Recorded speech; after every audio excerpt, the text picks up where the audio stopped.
Hello friends, இன்றைக்கி நான் என்னோடய ஆஃபீஸில் நான் இருக்கேன். ஆஃப்டர்நூன் ஒர்க் முடிஞ்சிச்சு. ஆஃப்டர்நூன் ஆகிடுச்சு. இப்போ நான் கிளம்ப போகிறேன் வீட்டுக்கு. சரி, நம்ம கிளம்பும்போது நம்ம ஆஃபீஸோட அவுட் வியூவை வந்து நம்மளோட சப்ஸ்கிரைபர்ஸ்க்கெலாம் காட்டலான்னு வியூ பண்ணிகிட்ருக்கேன். ஸோ இந்த என்னோடய ஆஃபீஸோட வெளியில் வந்து அவுட் வியூ இது. எங்கள் ஆஃபீஸை சுற்றி நிறைய மரம் வளர்த்து வச்சுருப்பாங்க. பக்கத்துலேயே ஏரியும் இருக்குது. பட் மரம் அவ்வளோ இருக்கும். நல்லா மெயின்டைன் பண்ணுறாங்க. நல்ல அட்மாஸ்பியராக இருக்கும். ஸோ வேலையை முடிச்சுட்டு வீட்டுக்கு ஆட்டோவில் கிளம்பிட்டேன். அப்புறம் வீட்டுக்கு வந்து பார்த்தா அத்விக்கு படித்து எழுதி பார்த்து வச்சுருக்கான். போர்டில் எழுதி பார்த்துருக்கான். இப்போ தான் நான் சாப்பிட்றேன். சாம்பார் சாதம் என் ஹஸ்பண்ட் செஞ்சு வச்சுருந்தாங்க. நல்லா இருந்துச்சு, சாப்பிட்டுட்ருக்கேன். ஸோ பர்பிளில் வந்து ஆர்டர் போட்டிருந்தேன் ஒரு ப்ராடக்ட்டு. அது வந்துருச்சு.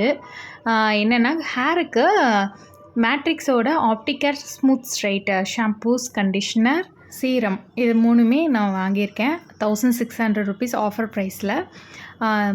பர்பிள் ஆப்பில் தான் வாங்கினேன். ஸோ இப்போ வந்து ஈவினிங் டைமில் அத்விக்கு ஸ்கூலில் விட்டு வந்தோன்னே நான் சாக்லேட் ட்ரிங்க் போட்டு கொடுத்துருவேன். அப்படி இல்லைனா ஏதாவது மில்க் ஷேக் அந்த மாதிரி செஞ்சு கொடுத்துருவேன். இன்றைக்கி சாக்லேட் ட்ரிங்க் தான். ஆம்வே ப்ராடக்ட் நியூட்ரிலைட் சாக்லேட் ட்ரிங்க் தாங்க கொடுத்துட்ருக்கேன்.